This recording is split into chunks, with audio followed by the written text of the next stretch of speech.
మెదక్ జిల్లా టేక్మాల్ మండల కేంద్రంలో ప్రతి సంవత్సరం ఎంతో వైభవంగా నిర్వహించే షహీదల్లా దర్గా ఉర్సు ఉత్సవాలలో భాగంగా రాష్ట్ర వైద్య ఆరోగ్య శాఖ మంత్రి దామోదర్ రాజనరసింహ హాజరయ్యారు. 196వ ఉర్సు ఉత్సవాలలో భాగంగా మజీద్ నందు ప్రత్యేక ప్రార్థనలు చేశారు. దర్గా పీఠాధిపతులు సయ్యద్ నూరుల్లా హుస్సేనీ ఖాద్రీ వారికి శాలువాతో సన్మానించారు. అనంతరం మతపరమైన ప్రార్థనలు చేశారు. ఈ కార్యక్రమంలో టేక్మాల్ మండల కాంగ్రెస్ పార్టీ ముఖ్య నాయకులు కార్యకర్తలు పాల్గొన్నారు.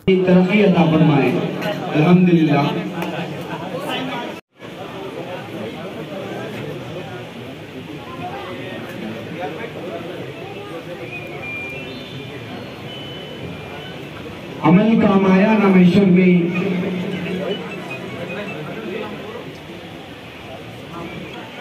अमल काम आया ना मैशर में, न तक़वा अपना काम आया। अमल काम आया ना मैशर में, न तक़वा अपना काम आया। अगर कुछ काम आया तो दुरूद आया, सलाम आया। एक